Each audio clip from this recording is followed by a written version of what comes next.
কোনো চালু থাকা সামাজিক প্রকল্প বন্ধ হচ্ছে না। কোনো সামাজিক চালু থাকা প্রকল্প, এটা আমরা আমাদের কর্মসূচি মানে প্রচারকালীনও বলেছি। কোনো চালু থাকা সামাজিক প্রকল্প সে 30 বছর আগের হতে পারে, 10 বছর আগের হতে পারে, কোনো সামাজিক প্রকল্প আমরা বন্ধ করছি না। আমরা পেপারলেস অফিসও করব, আমরা সমস্ত পোর্টালগুলোকে আপডেটও করব এবং সমস্ত বেনিফিশিয়ারি ডিবিটির মাধ্যমে, যেটা নরেন্দ্র মোদীজির নেতৃত্বে দেশের সরকার করেছে, ডাইরেক্ট বেনিফিট ট্রান্সফারের মাধ্যমে হবে এবং সবটাই স্বচ্ছতার সঙ্গে হবে।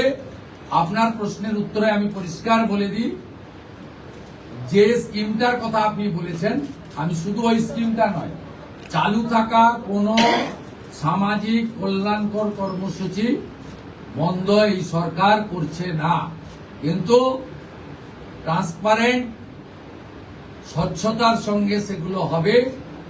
কোন মৃত ব্যক্তি তিনি কোন সামাজিক প্রকল্পের সুযোগ পেতে পারেন না, আপনিও বলবেন না পাওয়া উচিত।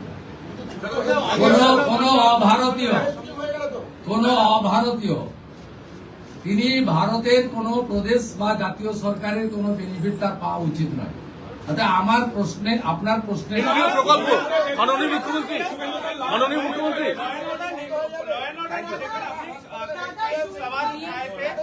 आप जब विरोधी में तब उठाए थे, अब सत्ता में आप आ गए, आपका सिंगल डायरेक्टिव क्या होगा एडमिनिस्ट्रेटिव हेड्स के लिए ताकि रेस्टोर हो पाए राज्य का लॉ एंड ऑर्डर? और बीएसएफ वाला भी अब जो दे रहे हैं वो अगर नीति में थोड़ा बता दें। देखिए, हमारी सीमांत सुरक्षा देश की सुरक्षा के साथ जुड़ा हुआ है। ये भारतीय जनता पार्टी का चुनाव में बहुत बड़ा कमिटमेंट था। देश हित में बंगाल का हित में, इसलिए आज पहले कैबिनेट में हम लोग बीएसएफ को लैंड ट्रांसफर करने का डिसीजन ले लिया है। लैंड डिपार्टमेंट जो लैंड उनका पास है, उन्होंने लैंड डिपार्टमेंट ने बहुत सारा एक्सरसाइज भी करके रखा है। वो लैंड ट्रांसफर आज से शुरू होगा और पूरा के पूरा लैंड माननीय गृह मंत्री जी ने जिस तरीके से बताया था, ऑनरेबल प्राइम मिनिस्टर ने जिस तरीके से उनका गाइडेंस हम लोग को मिला, उनका इंस्ट्रक्शन मिला, पहले कैबिनेट ये आने वाला 45 डेज के अंदर पूरा के पूरा जमीन एमएचए को ट्रांसफर करेगा, बीएसएफ फेंसिंग पूरा कर देगा और इलीगल इन्फिल्ट्रेटर्स का जो हमारी प्रॉब्लम चल रहा है, ये भी कुछ दिन के अंदर रिजॉल्व हो जाएगा। ये डिसीजन कैबिनेट ने लिया है।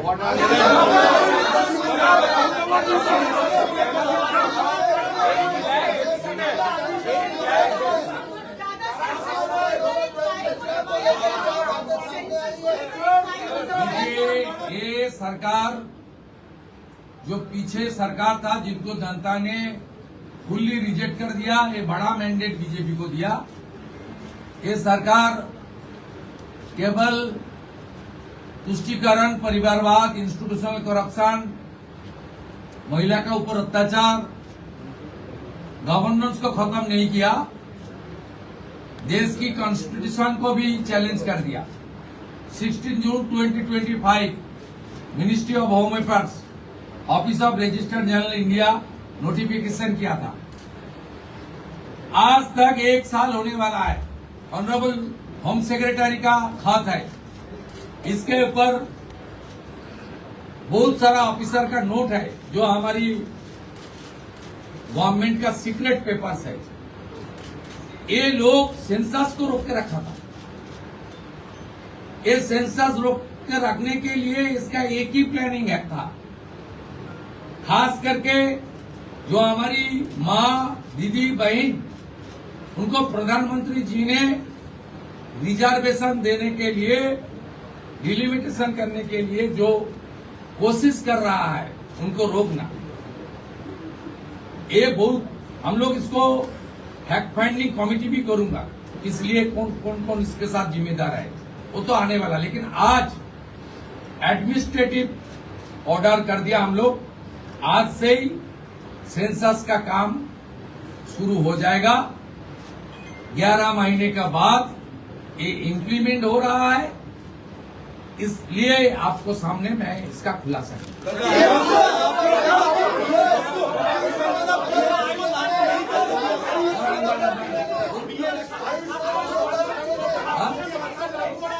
आयुष्मान भारत योजना के आज से लागू हो रहा है। ऑनरेबल प्राइम मिनिस्टर साहब का कमिटमेंट था, बीजेपी का मैनिफेस्टो में था।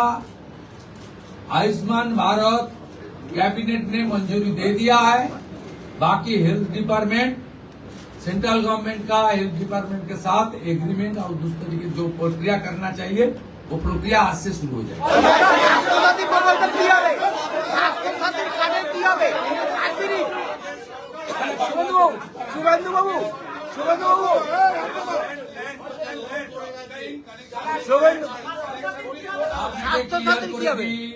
কোনো চালু থাকা সামাজিক প্রকল্প বন্ধ হচ্ছে না।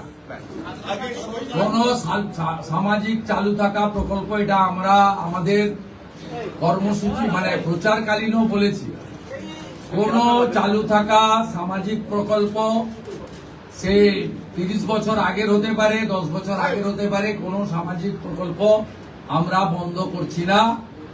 আমরা পেপারলেস অফিসও করব, আমরা সমস্ত পোর্টালগুলোকে আপডেটও করব এবং সমস্ত বেনিফিশিয়ারি ডিবিটির মাধ্যমে, যেটা নরেন্দ্র মোদীজির নেতৃত্বে দেশের সরকার করেছে, ডাইরেক্ট বেনিফিট ট্রান্সফারের মাধ্যমে হবে এবং সবটাই স্বচ্ছতার সঙ্গে হবে।